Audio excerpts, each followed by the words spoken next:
본 방송에서 제공하는 투자 정보는 투자 판단에 대한 조언입니다. 방송에서 제공하는 주식의 가치, 가격 상승 및 가격 하락에 대해서는 방송사에서 보장하지 않습니다.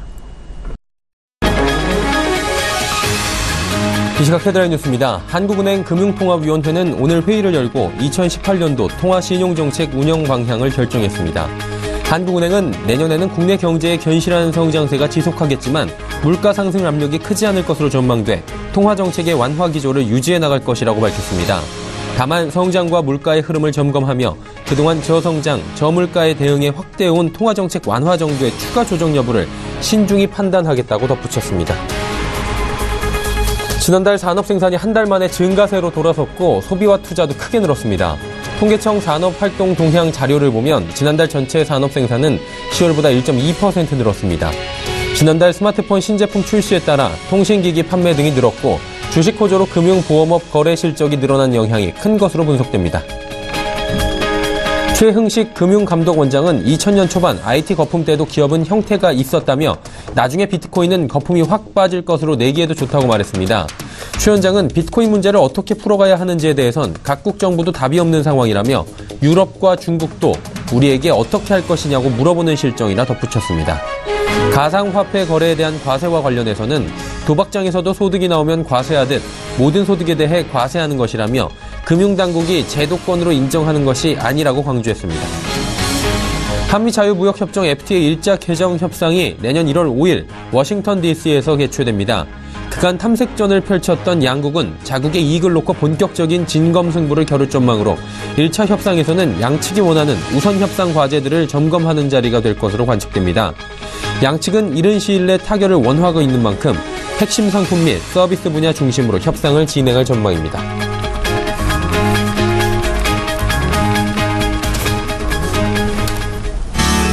시청자 여러분 안녕하십니까. 오늘장 내일장 1부 문을 열도록 하겠습니다. 2017년도에 오늘은 마지막 거래일입니다. 그리고 그 거래일도 지금 1시간 30분도 채 남지 않고 있는 상황입니다.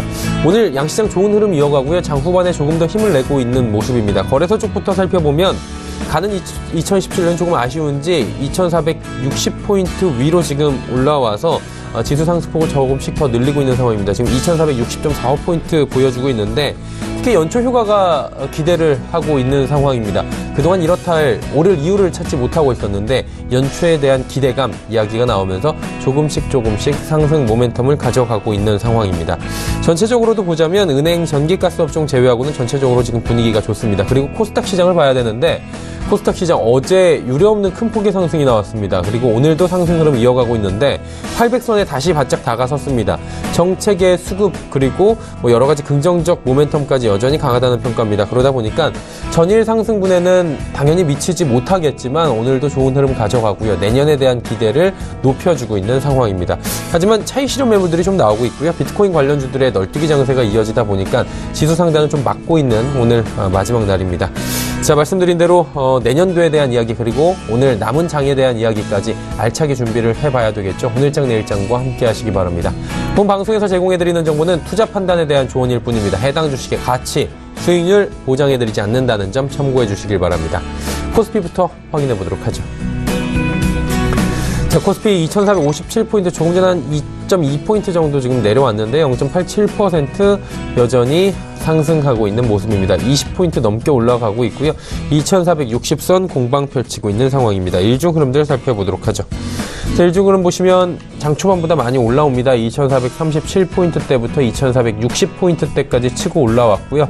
한 1% 내외의 상승 흐름 현재 가져가고 있는 상황입니다. 수급 주체 볼까요?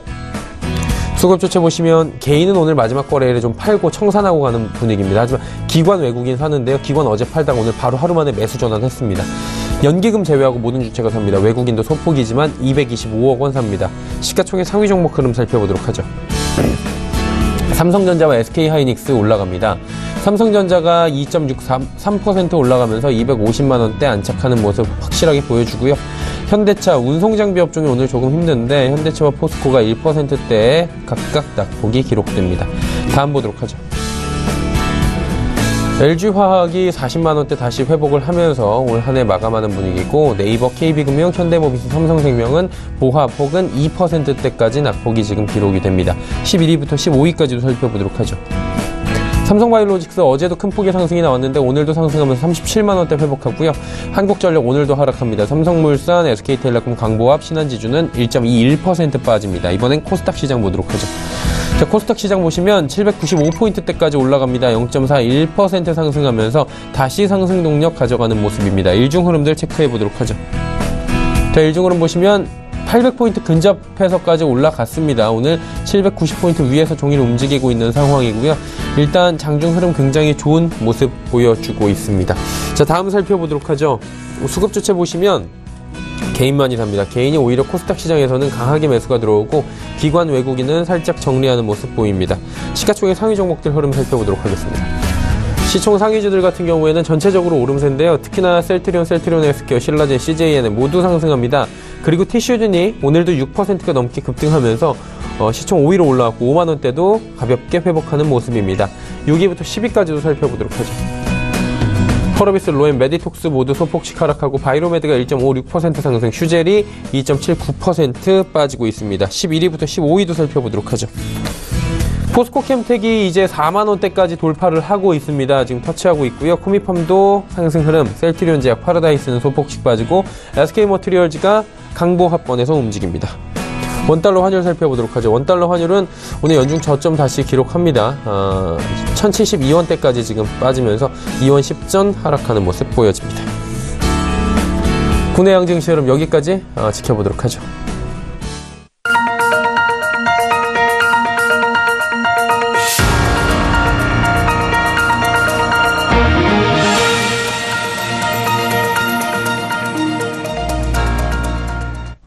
마켓 리더들과 함께하는 이슈 칼럼 시간입니다. 이슈 칼럼이 조금 빨리 시작을 했습니다. 오늘은 좀 긴 시간 동안에 한 해를 정리하는 좀 뜻깊은 시간 그리고 내년도를 전망하는 시간 한번 가져보도록 하겠습니다.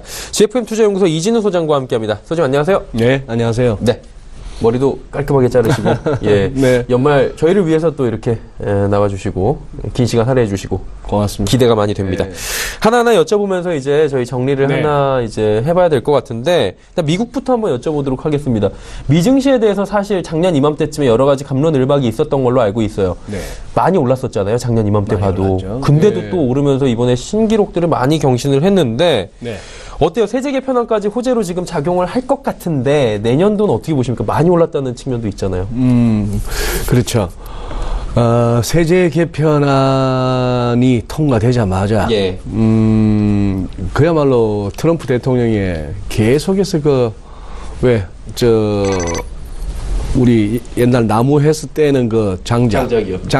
불 때는 거기처럼 계속해서 불쏘시개를 집어넣죠. 그렇죠. 이번에는 또 취임 초부터 얘기했던 1조 달러 인프라 투자 내년에는 그걸로 이제 밀어붙이겠다. 감세안도 이제 통과했으니까 하는 그런 상황입니다. 그러니 그거 하나는 확실해요. 트럼프 대통령이 지금 주가 상승, 증시 랠리에 자신의 어떤 정치적인 그 운명을 걸었다고도 해도 과언이 아닌 것 같아요. 주가가 연동돼갖고 본인의 그 정치 기반하고 지금 같이 가는 분위기가 지금 지속적으로 나오고 있다 뭐 이런 말씀이신 거죠? 그렇죠. 예. 이 점을 갖다가 우리 시청자 여러분께서 염두에 두셔야 되는데 내년에 선거의 해입니다. 중간 선거 있죠. 예. 선거가 많아요. 예. 거꾸로 쳐봤고요. 멀리는 이제 11월에 미국의 중간 선거 있습니다. 예. 자, 지금 이제 트럼프 대통령은 계속해서 페이크 뉴스라고 얘기하고 싶겠으나, 어쨌거나 미국의 주류 언론들이 여론조사로는 지지율은 계속 떨어지고 있어요. 트럼프 대통령은. 그렇죠. 근데 지금 이제 하원은 그렇다 치더라도 어느 정도 여유가 있다 하더라도 상원이 보면은 특히 지난번 엘라베마 주 때문에 이제는 뭔가 법안을 통과할 때마다 공화당에서 한 명만 이탈해도 이게 동수가 나오는 그런 상황, 아슬아슬한 상황까지 와 있는 데서 내년 중간 선거에서 만약에 의회에 공화당 다수당이라는 이 지위를 갖다 잃게 되는 정도, 즉 미국 유권자들이 진저리를 낸다. 예를 들어서 트럼프의 진저리를 치고 공화당한테 맡겨봤더니만 별거 없다. 예, 그런 차원에서 이제 아예 의회 권력을 갖다가 민주당에 다시 안겨져 버린다면은 이제 일찌감치 램덕이 오는 거겠죠. 그렇죠. 뭔가를 추진하기는 힘들고 그것보다도 이제는 그때 가면 정말 탄핵 얘기가 나올 수도 있는 거죠. 예. 그러다 보니 선거 유세할 때만 하더라도 이 증시는 심하게 빠져야 된다 그러고 그렇게 얘기했던 트럼프 대통령이 요즘은 거의 뭐 사상 최고치 경신만 하면은 자기 전에 트위터 올리는 예. 그런 상황까지 갔습니다. 예. 거기다가 다시 이제 거꾸로 내려오면은 9월 달에는 일본 총선이 있어요. 일본 총선이 있으니까 이 일본 총선 관련해서는 또 어떻게 봐야 되느냐. 아베 총리가 이제 3년임에 도전하는 그런 상황이 되겠는데 그러려면 어떻게 됐습니까? 물론 지금까지도 아베노믹스는 그런 나름 성공적이다는 평가를 받고 있는데 예. 자 이제 내년 4월에 구로다 하루히코 BOJ 총재의 5년 임기가 끝납니다. 지금 의외로 이 동경이나 국제금융시장가에서는 그게 지금 굉장히 이슈예요. 구로다가 연임을 할 것인가 예. 아니면 구로다가 아닌 다른 사람으로 세울 것인가. 왜냐 연준 이미 긴축으로 돌아왔고 예.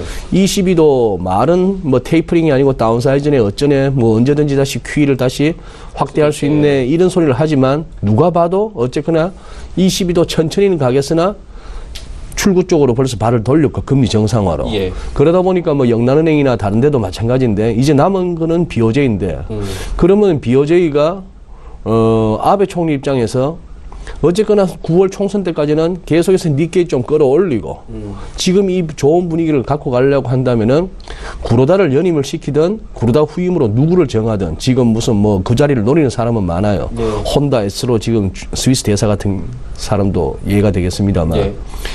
누가 되든 간에 그러면 또 세게 한번 풀겠네. 그죠? 예, 세게 한번 돈을 풀면서 또 에나야스 니케이 강 이걸 한번 노릴 수가 있겠네. 예. 그걸 갖다가 그러면은 다른 데서 다 용인할 것인가? 야, 지금 다들 출구로 가는데 너는 왜 아직도 그쪽이야? 왜 너만 N 약세를 누려? 예. 이런 식의 어떤 그것이 들어올라는지 아니면은 미국이 그래 일본 너희는 요즘 그거 하네. 그냥 우리말 잘 듣네. 그래 N 약세 좀 가. 한국 조금 마음에 안 드는데 원화 강세로 가.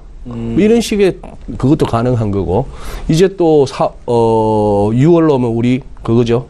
지방선거 있죠? 지방선거 우리 한국의 지방선거 미니 총선까지 있죠. 지금 예정돼 네, 있죠. 그 정도 있고 뭐 3월에는 또 이탈리아 예. 또 총선도 있고 그런 상황입니다. 그래서 이 표는 지난번에 예전에 한번 소개했던 표인데요. 예. 이게 10월 정도에 나왔던 기사에서 가져온 겁니다. 예. 이 표의 의미는 그냥 단순하죠. 1928년부터 해서 예. 2017년까지 해마다 주식 오른 해 밑에 바탕에 초록색, 주식 빠진 해 뭐 약간 짙은 빨간색 계통. 예. 자, 이렇게 크게 보시면은 당연히 파란색이 많죠. 맞네요.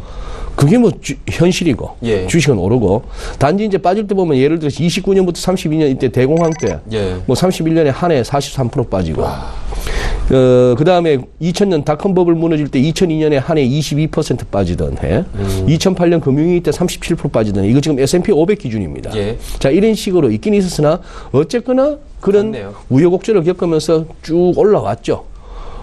저의 지론은 세상에 돈이 풀린 만큼 주가는 오르게 돼 있고 지수는 오르게 돼 있고. 네네. 근데 여기서 이제 눈여겨볼 것은 이 부분입니다. 9수인데요. 네.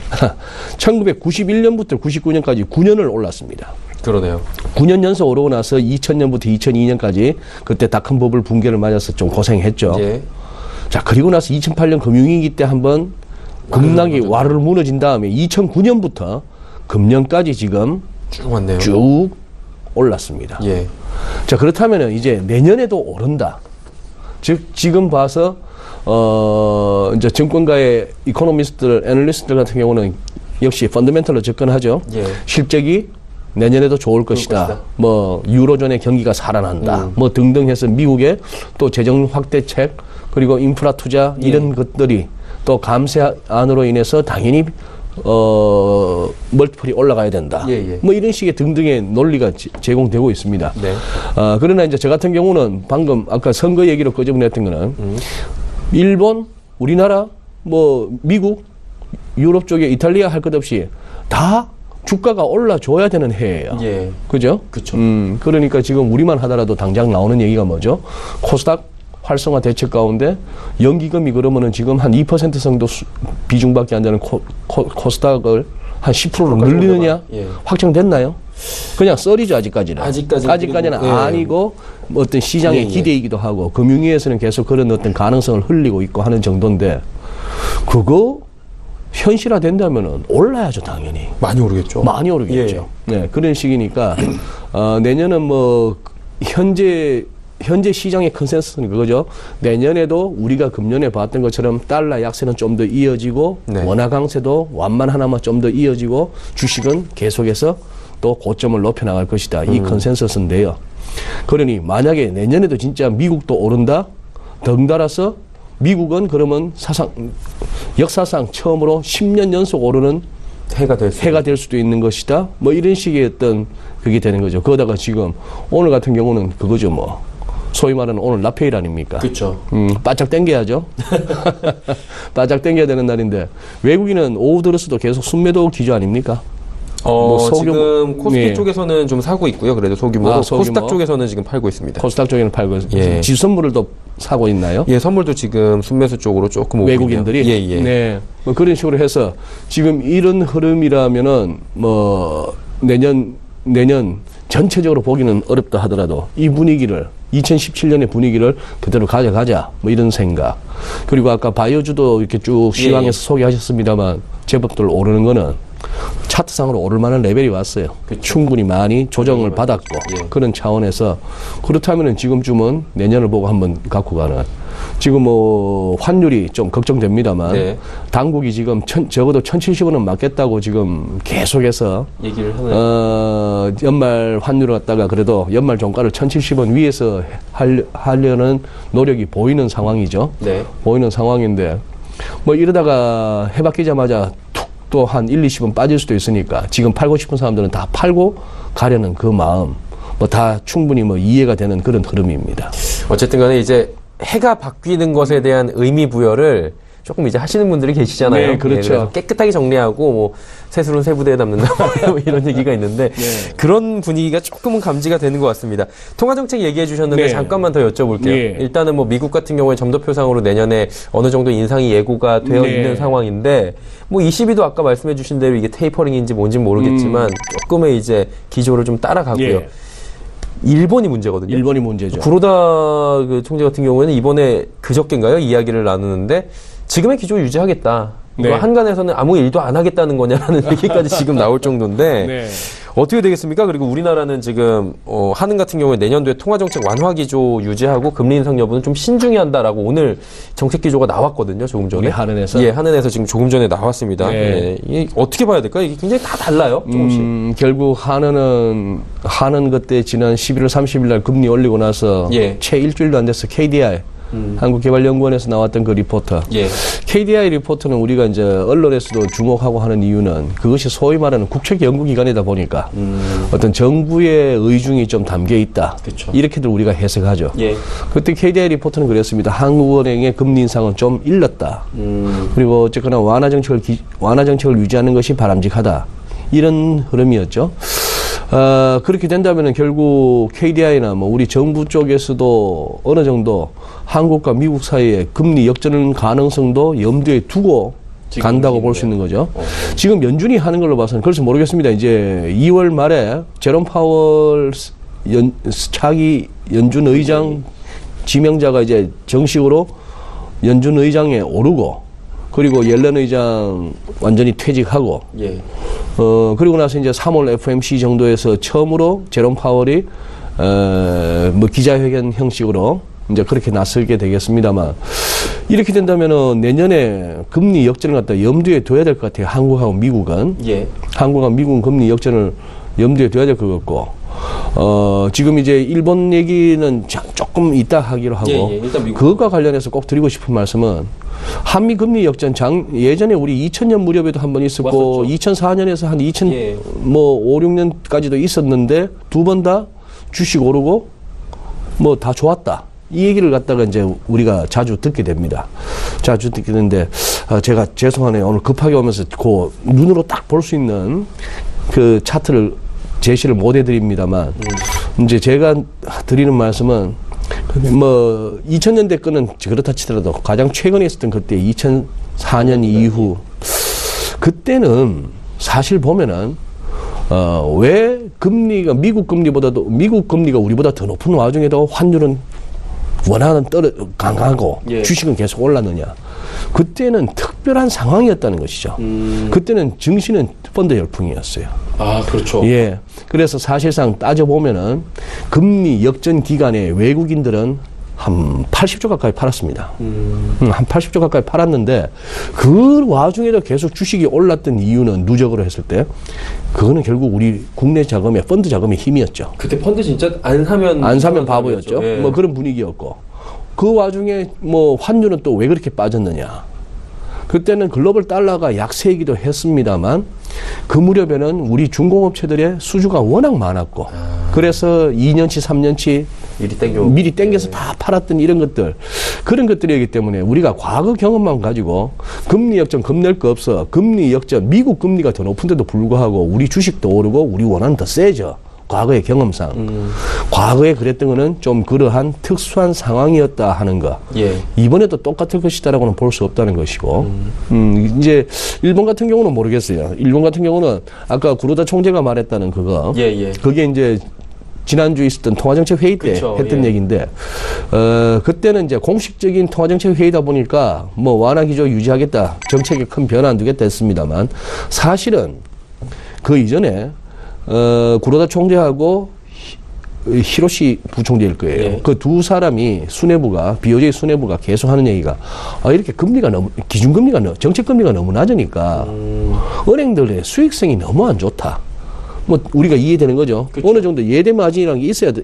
그러려면 돈을 버는데 은행 수익성이 악화된다. 그리고 뭐 리버스 레이트라는 그런 개념을 도입하면서 미국 교수들이 제시한 그런 개념을 하면서 너무 금리가 낮다 보면은 오히려 은행들이 대출을 꺼려 해가지고 유동성이 줄어든다.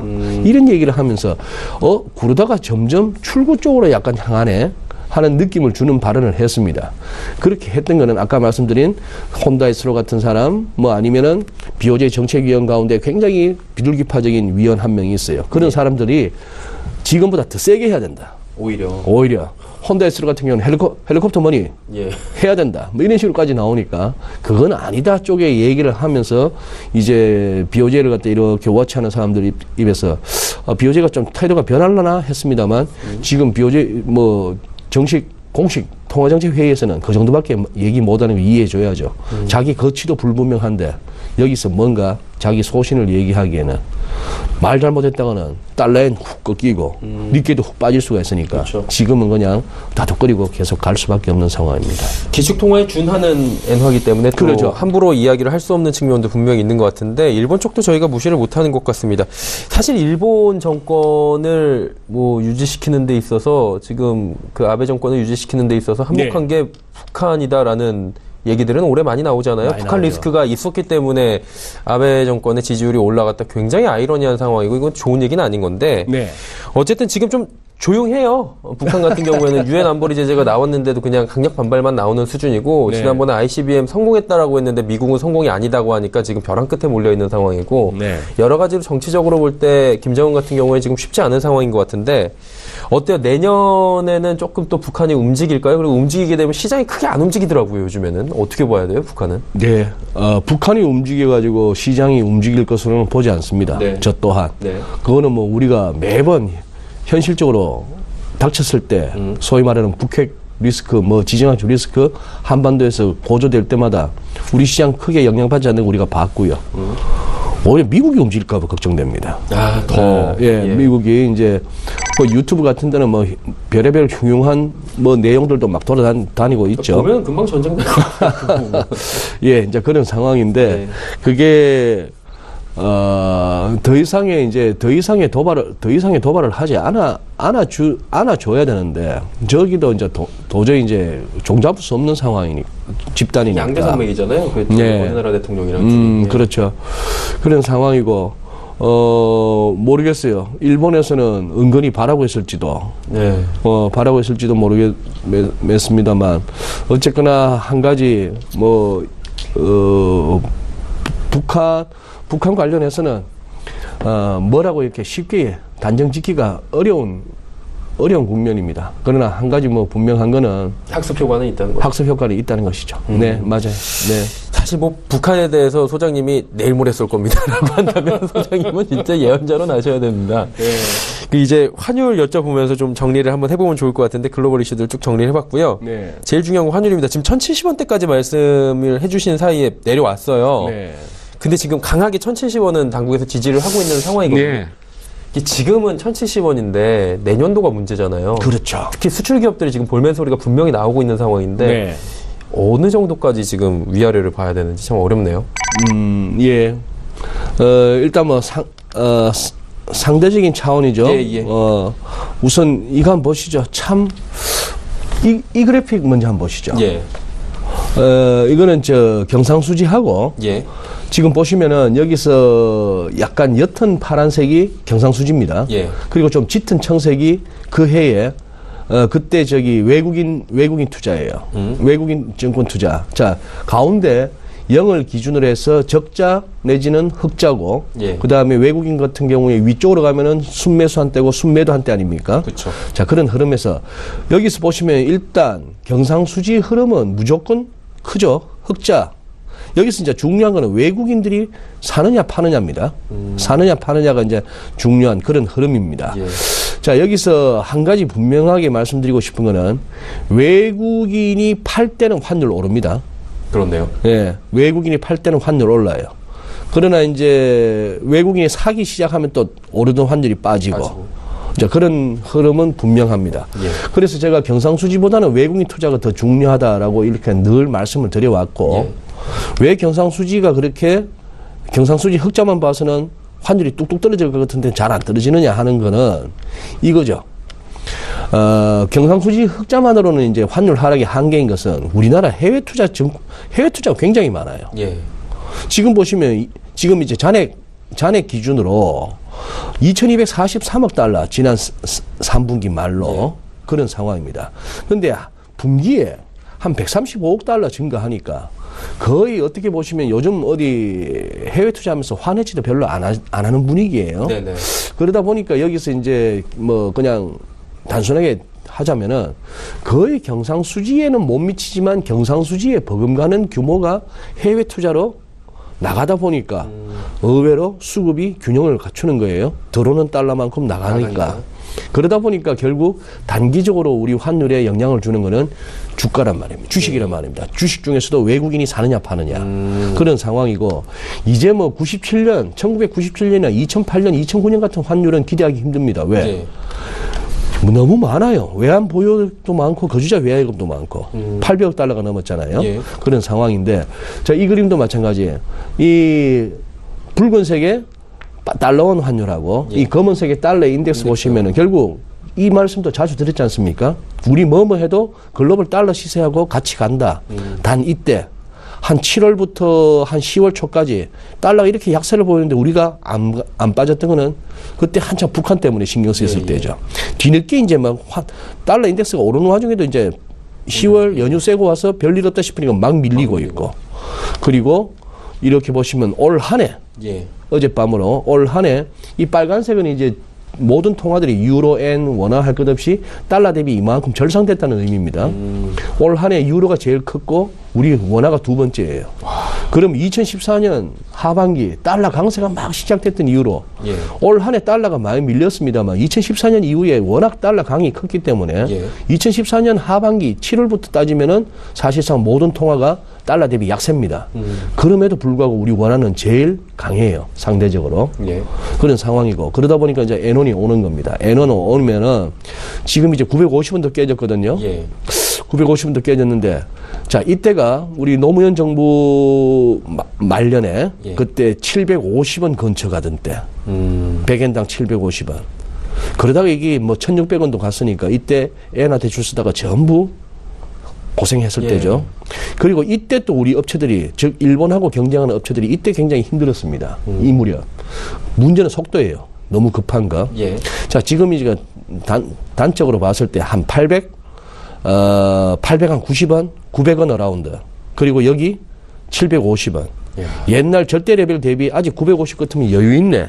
예. 이런 소리는 이제 나올 만한데요.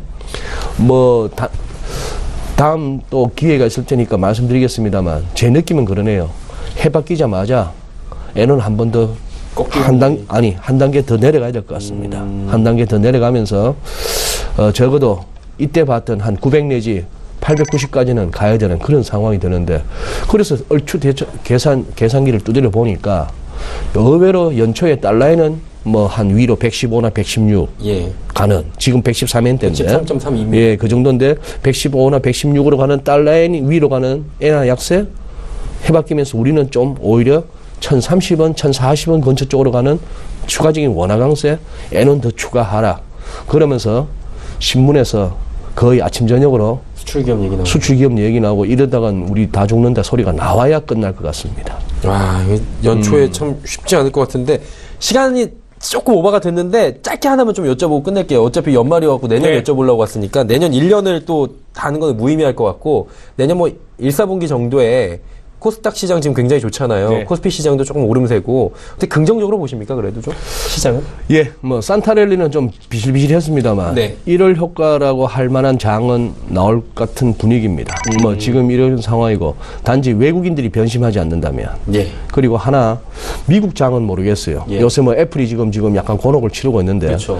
해바뀌고 나서 미국 장이 약간 변동성이 커질 가능성이 있습니다만, 지금 시장 분위기로 봐서는 우리는 가자는 쪽이고, 지금 돈도 많이 몰려오고 있고, 예, 몰려오고 있는데, 이게 상투 잡는 돈은 아니겠죠, 아직은. 조금 이른 감은 있습니다. 그러니 조금 더 2017년에 약간 그 여운, 그 정도. 그래서 아마 1월 내지 뭐 2월, 설 전까지는 그럭저럭 엔조이 하는 장이 아닐까.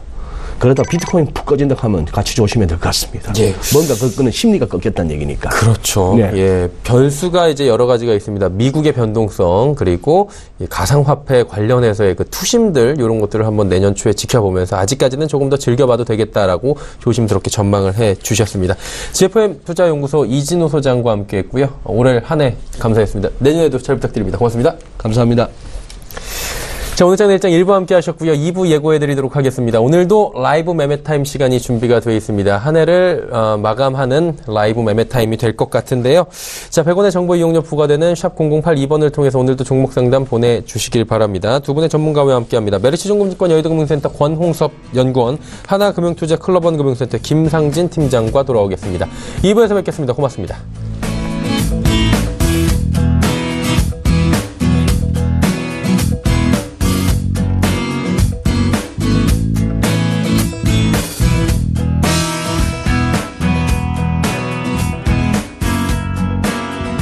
본 방송에서 제공하는 투자 정보는 투자 판단에 대한 조언입니다.